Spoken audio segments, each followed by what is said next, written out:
اللهم صل وسلم على سيدنا محمد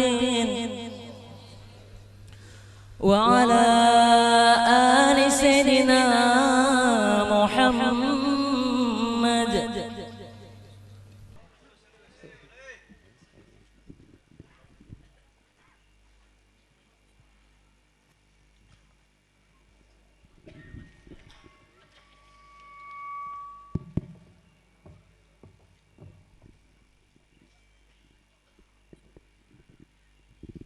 Assalamualaikum warahmatullahi wabarakatuh.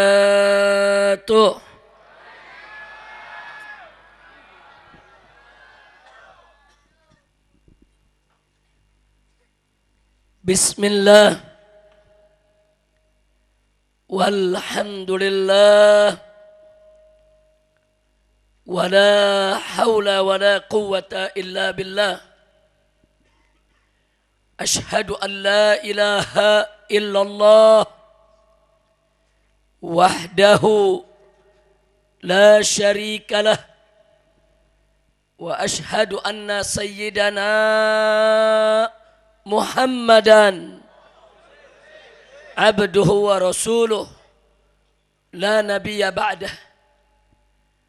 Allahumma salli wa sallim wa barik ala sayyidina wa habibina wa syafi'ina wa maulana nabiyyina Muhammadin wa ala alihi at-tahirin at-tayyibin wa ashabihi al-ghurril mayamin wa man tabi'ahum bi ihsanin ila yaumiddin. Ibadallah, usikum jami'an wa nafsi bitaqwallah wa bita'ati rasulillahi sallallahu alaihi wasallam. Fanas'alullah subhanahu wa ta'ala ayyahdiyana ila siratihil mustaqim wa yaj'alana minal muttaqin wa yudkhilana jannatahu jannatan na'im bihaqqi sayyidil mursalin walhamdulillahi rabbil alamin. Taqabbalallahu minna wa minkum wa taqabbal ya karim. Kepada para habaib, para alim ulama, para kiai, para tuan-tuan guru, para tokoh dan sesepuh masyarakat setempat yang sama kita cintai dan sama kita muliakan. Wabil khusus sahib majlis dzikir wa tadhkir sirril mustafa al-muhtaramul mukarram al-habib Muhammad bin Abdurrahman al-Habsyi hafidhahullahu ta'ala wa ardah famatarallahu bituli hayatih wa nafa'ana bi ulumih amin ya rabbal alamin. Dan tidak lupa salam penghormatan ini kita sampaikan kepada segenap jajaran umara, aparatur pemerintah sipil TNI maupun Polri-nya, dan teristimewa untuk segenap panitia penyelenggara yang telah bekerja keras untuk mensukseskan acara ini, termasuk semua pihak yang telah ikut membantu kelancaran acara ini. Kita doakan semoga semuanya mendapatkan ganjaran yang berlipat ganda dari Allah subhanahu wa ta'ala. Diberkahi kehidupannya, diberikan kebahagiaan dari dunia hingga akhirat. Amin ya rabbal alamin. Dan akhirnya secara sangat-sangat istimewa, salam penghormatan ini saya sampaikan kepada seluruh kaum bapak, kaum ibu, para pemuda, para pemudi, kaum muslimin dan muslimat, hadirin wa hadirat rahimakumullah. Baru saja kita mendengarkan satu mau'idhah, satu nasihat yang singkat, padat, ringkas, jelas, penuh hikmah yang disampaikan oleh Tuan Guru Kiai Haji Mujani. Mudah-mudahan beliau yang telah menyampaikannya diberikan kekuatan istiqamah di jalan Allah, diberikan kemenangan dalam setiap langkah perjuangannya, dan diberikan kebahagiaan dari dunia hingga akhirat. Dan semoga semua yang hadir di sini yang telah mendapatkan nasihatnya, insya Allah akan menjadi manfaat untuk dunia dan akhirat kita. Amin ya rabbal alamin. Ahibail kiram, sebagaimana sama kita maklumi, malam hari ini kita kumpul di tempat ini dalam rangka untuk memperingati satu hari besar yang di dalamnya terdapat peristiwa besar, yaitu kelahiran seorang manusia besar yang punya nama besar, yang memiliki riwayat dan sejarah yang besar, yang mana manusia yang satu ini memiliki kepribadian dan karakter yang sangat besar karena dididik dan dibesarkan oleh Yang Maha Besar. Tidak lain dan tidak bukan Maulid, hari kelahiran Nabi besar Muhammad sallallahu alaihi wasallam. Dan tadi sudah disampaikan oleh Tuan Guru kita bahwa melalui peringatan Maulid semacam ini kita telah mengekspresikan rasa cinta kita kepada beliau. Kita telah menunjukkan rasa mahabbah kita kepada beliau. Mudah-mudahan ekspresi cinta dan mahabbah kita ini untuk Nabi kita Muhammad sallallahu alaihi wasallam kelak di akhirat akan menyebabkan kita semua mendapat syafaat beliau. Amin ya rabbal alamin. Nah, dalam kesempatan ini saudara, saya ingin mengingatkan diri saya dan saya ingin mengingatkan segenap kaum muslimin bahwa cinta kepada Nabi tidak cukup hanya dengan membaca sholawat. Cinta kepada Nabi tidak cukup hanya dengan menggelar peringatan maulid kelahirannya. Cinta kepada Nabi tidak cukup hanya dengan kita menyampaikan pujian akan kebesaran jiwa kita punya Nabi. Tapi cinta kepada Nabi harus kita buktikan dengan kita mengikuti ajarannya, mengamalkan segala tuntunannya, dan kita menerapkan syariat yang dibawanya. Wallahu subhanahu wa ta'ala qala fi kitabihil aziz, qul in kuntum tuhibbunallah fattabi'uni yuhibbukumullah wa yaghfir lakum dzunubakum. Luar biasa ayat ini saudara. Allah menyatakan kepada nabinya yang tercinta, qul, katakan wahai nabi, katakan wahai rasul, katakan kepada kau punya umat, apa yang harus dikatakannya? In kuntum tuhibbunallah, jika kamu sekalian betul-betul cinta kepada Allah, sungguh-sungguh cinta kepada Allah, fattabi'uni, maka ikutilah aku, yaitu mengikuti Nabi.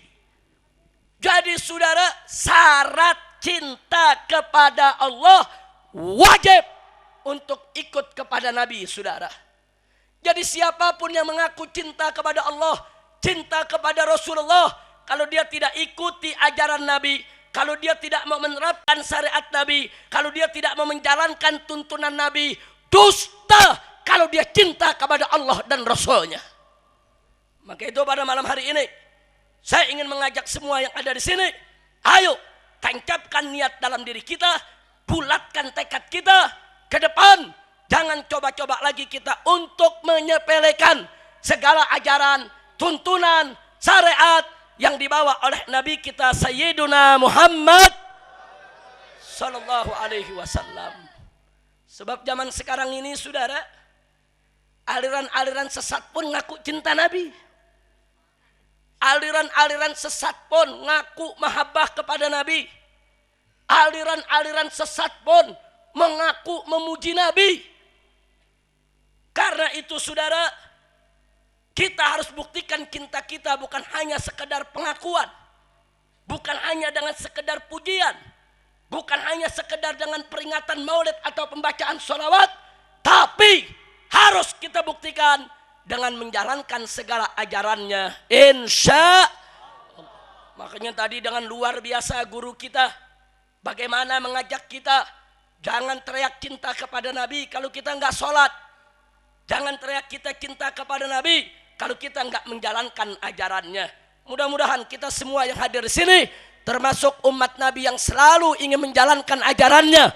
Amin ya rabbal alamin. Nah karena itu saudara, pada malam hari ini mengingat sekarang banyak aliran-aliran sesat, mengingat sekarang banyak aliran-aliran yang sudah keluar dari Islam, tapi mereka mengaku sebagai bagian dari Islam, maka malam hari ini saya ingin mengajak semua umat Islam di sini untuk mengenali ciri-ciri dan tanda-tanda mana Islam yang benar, mana Islam yang sejati, dan mana mereka aliran sesat, saudara. Mau tidak? Mau tidak? Betul? Siap ngaji pada malam hari ini? Sampai subuh? Betul? Siap? Anda sampai subuh, saya pulang. Masya Allah, tapi luar biasa ini Habib Muhammad. Umat di sini semua semangat belajarnya, Masya Allah. Alhamdulillah. Ini betul nih, siap ngaji? Enggak bubar? Kalau hujan bubar gak? Yakin? Siap mandi hujan? Benar? Sallu ala nabi. Allahumma salli wa sallim alaih. Jadi malam ini Pak, Bu, saya hanya ingin memberikan qawaid asasiyah, kaidah-kaidah dasar fi usuluddin, di dalam pokok-pokok ajaran agama Islam, sehingga kita bisa membedakan mana usul, mana furu', dan dari situ kita bisa tahu mana yang benar dan mana yang sesat, saudara. Insya Allah. Rumusnya simpel, rumusnya mudah. Insya Allah ini akan sangat bermanfaat untuk segenap umat Islam. Kita mulai ngaji ini. Siap? Betul? Baik. Saudara, agama yang dibawa oleh Nabi kita tercinta Sayyiduna Muhammad Sallallahu Alaihi Wasallam, di dalam ajarannya terdapat dua urgensi ajaran. Jadi ajaran Nabi ini kita bagi menjadi dua. Yang pertama yang disebut usuluddin. Yang kedua yang disebut furu'uddin. Apa itu usuluddin? Perhatikan baik-baik. Usuluddin adalah pokok-pokok atau dasar-dasar ajaran Islam yang sangat prinsip dan sangat mendasar serta sangat fundamental, karena berdiri di atas dalil yang qat'i baik dari Al-Quran maupun As-Sunnah, sehingga umat Islam tidak boleh ada yang berbeda pendapat dalam usuluddin. Sebab berbeda pendapat dalam usuluddin itu disebut inhiraf, bukan ikhtilaf. Itu disebut penyelewengan, bukan disebut perbedaan. Barang siapa yang menyeleweng dari pokok-pokok dasar-dasar ajaran Islam, maka dia sesat, murtad, kafir, keluar dari Islam, saudara. Yang kedua, furu'uddin. Apa itu furu'uddin? Yaitu cabang-cabang ajaran agama Islam yang sangat penting, tapi tidak prinsip, tidak mendasar, tidak fundamental, Karena berdiri di atas dalil yang zonni, tidak qat'i. Sehingga ulama boleh berbeda pendapat dalam furu'uddin dengan syarat punya dalil yang bisa dipertanggungjawabkan secara syariat. Perbedaan pendapat di dalam furu'uddin itu disebut ikhtilaf, yang kita kenal dengan istilah khilafiyah. Berbeda dalam furu'uddin tidak sesat, tidak murtad, tidak kafir. Karenanya wajib kita umat Islam harus saling menghargai dan menghormati di dalam perbedaan furu. Saya tanya, kira-kira jelas tidak? Belum. Saya ulangi. Ajaran Islam ada dua klasifikasi. Yang pertama usuluddin. Usuluddin itu adalah pokok-pokok ajaran Islam yang sangat prinsip, mendasar, fundamental, sehingga umat Islam nggak boleh berbeda pendapat. Berbeda pendapat dalam usuluddin itu namanya penyimpangan. Dan orang yang menyimpang dalam usuluddin bisa sesat, murtad, dan kafir. Lalu apa kewajiban kita? Kewajiban kita, penyimpangan dalam usuluddin nggak boleh ditoleransi, tapi wajib kita luruskan, saudara. Yang kedua, furu'uddin, cabang-cabang ajaran Islam. Yang penting, tapi tidak prinsip, tidak mendasar, tidak fundamental, sehingga ulama boleh beda pendapat dengan syarat yang penting ada dalil yang bisa dipertanggungjawabkan secara syariat. Berbeda dalam furu', tidak sesat, tidak kafir, tidak murtad, dan kita wajib menghormati perbedaan di dalam furu'uddin. Baik, saya tanya semua, usuluddin, pokok-pokok ajaran Islam yang sangat prinsip tidak? Jawab semua, prinsip tidak? Prinsip. Mendasar tidak? Mendasar. Fundamental tidak? Fundamental. Kalau begitu boleh gak berbeda pendapat umat Islam? Enggak boleh. Kalau berbeda sesat tidak? Murtad tidak? Kafir tidak? Jadi kalau perbedaan di dalam usul ditoleransi atau diluruskan? Diluruskan. Baik, sekarang furu'uddin. Furu'uddin cabang-cabang ajaran agama Islam yang penting. Tapi prinsip tidak? Mendasar tidak? Fundamental tidak? Kalau begitu ulama boleh gak berbeda pendapat? Boleh, dengan syarat punya dalil. Baik, perbedaan di dalam furu'uddin yang tidak mendasar tadi, sesat tidak? Kafir tidak? Murtad tidak? Jadi kalau begitu perbedaan dalam furu'uddin kita luruskan atau kita hargai? Luruskan atau hargai? Alhamdulillah, berarti masyarakat pandai memang benar-benar pandai.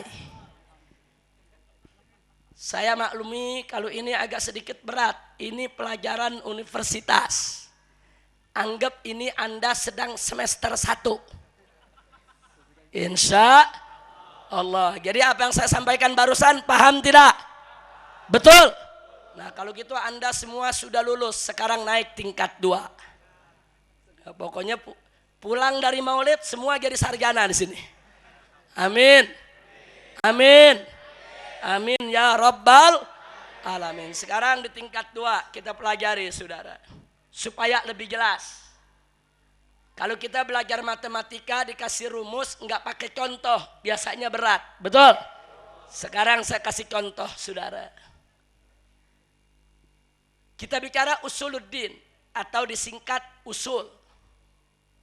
Contohnya, saudara, usuluddin itu ada dalam bidang akidah, ada dalam bidang syariat, ada dalam bidang akhlak. Usuluddin dalam akidah disebut usulul akidah. Usuluddin dalam bidang syariat disebut usulul syariah. Usuluddin dalam bidang akhlak disebut usulul akhlak. Contohnya Mari kita lihat. Kita mulai, saudara, dari urusan akidah. Tapi Anda mesti tahu juga, furu'uddin yang kedua, itu juga ada dalam akidah. Itu juga ada dalam syariat. Dan itu juga ada dalam akhlak. Furu'uddin dalam akidah disebut furu'ul akidah. Furu'uddin dalam bidang syariat disebut furu'us syariah. Dan furu'uddin dalam bidang akhlak disebut furu'ul akhlak. Nah, untuk jelasnya saya kasih contoh. Kita mulai dari bidang akidah. Saudara, semua ulama dari madhab mana saja, apakah madhab Hanafi, Maliki, Syafi'i, Hambali, bahkan yang di luar ahlus sunnah sekalipun, saudara, semua sepakat bahwa doa untuk orang yang sudah meninggal dunia sampai dan manfaat. Kenapa? Karena dalilnya qat'i, baik dalam Al-Quran maupun As-Sunnah. Di dalam Al-Quran kita diajarkan oleh Allah untuk membaca doa, Rabbana ighfir lana wa li ikhwanina alladzina sabaquna bil iman. Ya Allah, ampunilah kami dan ampunilah saudara-saudara kami yang telah mendahului kami. Ini doa buat orang yang sudah meninggal dunia. Kalau doa buat orang yang meninggal dunia tidak sampai, mustahil Allah ajarkan doa tersebut kepada kita dalam Al-Quranul Karim. Maka itu semua ulama sepakat, tidak ada perbedaan pendapat di antara mereka dengan dalil Al-Quran maupun sunnah Nabi kita Muhammad Sallallahu Alaihi Wasallam. Mana dalil hadisnya? Nabi yang ajarkan kepada kita, kalau ada orang meninggal dunia, sholatkan, baca dalam sholatnya, Allahumma gfir lahu warhamhu wa'afihi wa'fu anhu. Nabi yang suruh kita doain si mayit, saudara. Kalau tidak manfaat, kalau tidak sampai, mustahil Nabi ajarkan kepada kita yang tidak ada manfaatnya. Bahkan Nabi ajarkan kepada kita, kalau kita melalui pemakaman, masuk ke dalam pekuburan, baca salam, assalamualaikum ya ahlal kubur, atau ahlad diyar, minal muslimin wal muslimat wal mu'minin wal mu'minat, antumus sabiqun wa nahnu bikumul lahiqun insyaallah. Enggak sampai di situ saja, ratusan riwayat yang datang dari ulama salaf kita menunjukkan doa untuk mayit sampai dan manfaat. Ini namanya prinsip mendasar, fundamental. Tidak boleh umat Islam berbeda pendapat, saudara. Kenapa? Karena dalilnya qat'i, nggak ada perbedaan pendapat di antara ulama. Barang siapa ada mengaku Islam lalu mengatakan doa untuk mayit tidak manfaat, tidak sampai, berarti dia sudah menentang Al-Quran, menentang As-Sunnah, menentang ijma ulama. Berarti yang bersangkutan sesat, murtad, kafir, keluar dari Islam. Hati-hati, saudara. Kira-kira jelas tidak? Kira-kira jelas tidak? Kenapa? Karena ini persoalan usuluddin, prinsip mendasar, fundamental. Tidak boleh umat Islam berbeda pendapat. Itu namanya usulul akidah. Tapi jangan lupa, urusan mayit ini ada yang furu'ul akidah. Yang mana yang furu'? Kalau baca Al-Quran buat mayit sampai atau tidak, ini furu', saudara. Kalau barusan doa kita cerita, bagaimana kalau baca suratul Fatihah kita kirim ke mayit? Al-Fatihah ila hadratin Nabi wa ila ruhi fulan ibni fulan wa fulan ibni fulan ala anna Allah subhanahu wa ta'ala an yanfa'ana bi barakati au an yakfir lahum, dan seterusnya. Apakah ini sampai atau tidak? Ini ulama berbeda pendapat. Jumhur ahlus sunnah wal jamaah, mayoritas ahlus sunnah wal jamaah berpendapat sampai dan manfaat. Itulah yang kita laksanakan di negeri kita Indonesia. Alhamdulillah. Tapi ada sebagian saudara muslim kita yang meyakini Fatihah yang dibaca tidak sampai kepada mayit. Mereka punya dalil. Enggak usah ribut. Ini urusan furu'ul akidah, saudara. Tadi sudah kita katakan, urusan furu'ul akidah, ulama boleh berbeda pendapat tidak? Boleh berbeda pendapat tidak? Baik, kalau berbeda pendapat dalam furu' sesat tidak? Murtad tidak? Kafir tidak? Kita boleh menolak. Oh, saya Habib Rizik Syihab yakin baca suratul Fatihah sampai kepada mayit dan manfaat. Itu hak saya. Tapi saya tidak boleh mengatakan saudara saya yang tidak yakin sesat, kafir, murtad. Enggak boleh. Saya tidak berhak untuk mengkafirkan mereka, menyesatkan mereka. Kenapa? Ini furu'ul akidah. Kalau tadi doa, kalau doa bukan furu, usul. Hati-hati saudara. Jadi kita mesti bisa membedakan. Kira-kira jelas tidak? Saya contohkan sekarang dalam syariat. Satu lagi. Seluruh ulama kaum muslimin di dunia apapun mazhabnya, semua sepakat bahwa sholat 5 waktu wajib ditegakkan oleh umat Islam. Bahkan itu merupakan ruknun min arkanil Islam. Salah satu daripada rukun Islam.